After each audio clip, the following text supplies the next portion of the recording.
پنجاب میں سیلابی صورتحال ضمن انتخابات ملتوی۔ الیکشن کمیشن کے مطابق بارشوں اور سیلاب کی وجہ سے سرکاری اہلکار میسر نہیں، سیلاب کے باعث پولنگ سٹیشنز بھی نہیں بن سکتے۔ الیکشن کمیشن نے قوم کے 5 اور صوبائی اسمبلی کے 4 حلقوں کے لیے انتخابات شیڈول جاری کیا تھا۔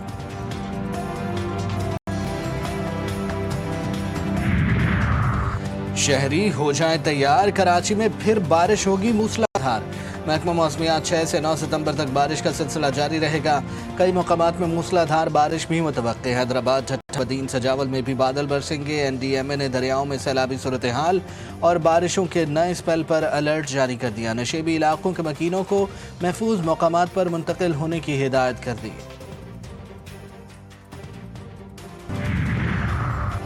اندرون سندھ میں ممکنہ سیلاب کا خطرہ، پاک فوج کے دستے متاثرہ علاقوں میں تعینات۔ ریسکیو اور ریلیف آپریشنز کی تیاریاں مکمل۔ رینجر سندھ کی جانب سے سیکیورٹی میں اضافہ، کچے کے علاقوں کے مکینوں کو مدد فراہم کی جائے گی۔ متاثرہ افراد کے لیے فری میڈیکل کیمپ قائم کر دیے گئے۔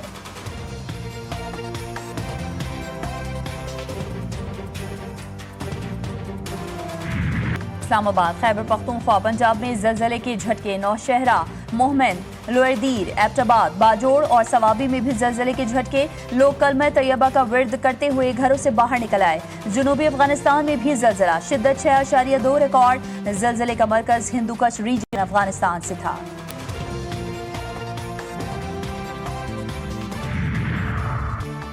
آرمی چیف کی مدت ملازمت 5 سال ہے اور 2027 میں پوری ہوگی۔ وزیر اعظم کے مشیر سیاسی امور رانا ثناء اللہ کی میڈیا سے گفتگو، کہا 2027 میں مدت مکمل ہونے کے بعد حکومت فیصلہ کرے گی۔ کسی زمانے میں آرمی چیف کی مدت 4 سال ہوتی تھی، پھر 3 سال، اب مدت 5 سال ہو گئی ہے۔ فیلڈ مارشل نے 78 سالوں میں قوم کو مارکہ حق کی صورت میں فخر کرنے کا موقع دیا۔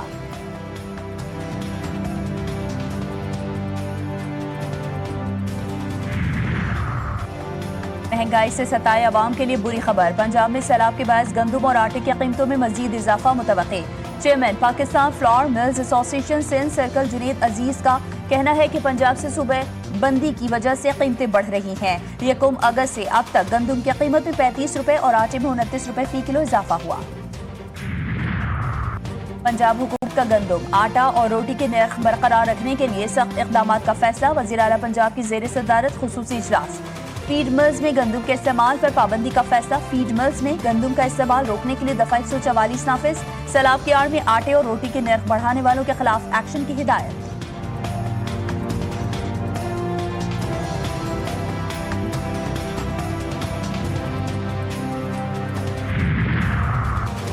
کچے کے ڈاکو پکے میں آ گئے، کراچی میں جمشید کوارٹرز کے قریب گرفتار 2 ڈاکوؤں میں سے ایک کچے کا ڈاکو نکلا۔ ملزم شمن دستی کشمور کا رہائشی ہے۔ ملزمان کراچی سے موٹر سائیکلیں چھین کر دیگر شہروں میں منتقل کرتے ہیں۔ اندرون سندھ میں بھی جرائم کی وارداتوں میں ملوث رہے ہیں۔ ملزمان سے اسلحہ، 5 موبائل فونز اور نقدی برآمد۔ حماس غزہ میں خون ریز جنگ کے خاتمے کے لیے جامع جنگ بندی معاہدے پر آمادہ۔ اسرائیلی وزیراعظم نیتن یاہو نے پیشکش مسترد کر دی اور کہا کہ حماس شرائط مانے یا انجام بھگتنے کے لیے تیار رہے۔ غزہ میں صبح سے جاری اسرائیلی حملوں میں مزید 62 فلسطینی شہید، بھوک کی شدت سے مزید 4 فلسطینی دم توڑ گئے۔ سمود فلوٹیلا کو ڈرونز کی پروازوں سے ڈرانے کی ناکام کوشش۔ امدادی قافلہ غزہ کی طرف رواں دوا، قافلے کا حصہ بننے کے لیے تیونس سے بھی کئی امدادی کشتیاں روانہ ہو گئیں۔ اسرائیل کا غزہ میں قحط کو چھپانے کے لیے گوگل سے $4.5 کروڑ کا معاہدہ۔ یوٹیوب، گوگل ڈسپلے اور ویڈیو 360 پلیٹ فارم پر پرانی ویڈیوز اور اشتہارات کے ذریعے رائے عامہ کو گمراہ کرنے کی کوشش۔ پلیٹ فارم ایکس اور فرانسیسی اسرائیلی کمپنی آؤٹ برین ٹیڈز سے بھی $51 لاکھ کے معاہدے۔ اسکاٹ لینڈ نے اسکاٹش حکومت کے ہیڈ کوارٹر کے باہر فلسطینی پرچم لہرا دیا۔ اسکاٹش حکومت نے اسرائیل کو اسلحہ سپلائی کرنے والی کمپنیوں کے لیے فنڈز روک دیے۔ غزہ کی صورتحال کو ناقابل قبول قرار دیتے ہوئے کارروائی کا اعلان۔ یمن میں دنیا کی سب سے بڑی عید میلاد النبی صلی اللہ علیہ وآلہ وسلم ریلی دارالحکومت صنعا میں لاکھوں افراد امڈ آئے۔ سعدہ، عمران الجوف سمیت دیگر شہروں میں بھی اجتماعات اور ریلیاں۔ یمن کی فضائیں یا رسول اللہ کی صداؤں سے گونج اٹھی۔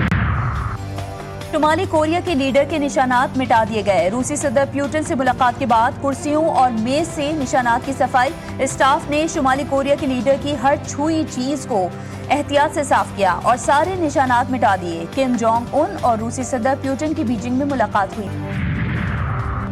پاکستان سہ فریقی سیریز کے فائنل میں پہنچ گیا. سیریز کے 5ویں میچ میں قومی ٹیم نے UAE کو 31 رن سے شکست دی. 172 رنز کے ہدف کے تعاقب میں اماراتی ٹیم 140 رنز ہی بنا سکی. پاکستان کی جانب سے ابرار احمد کی شاندار بولنگ، 4 اوورز میں 4 وکٹیں لی. فخر زمان نے 44 گیندوں پر 77 رنز کی اننگز کھیلی. افغانستان اور UAE کی ٹیموں کے درمیان آج مقابلہ ہوگا. سیریز کے فائنل میں پاکستان اور افغانستان اتوار کو آمنے سامنے ہوں گے.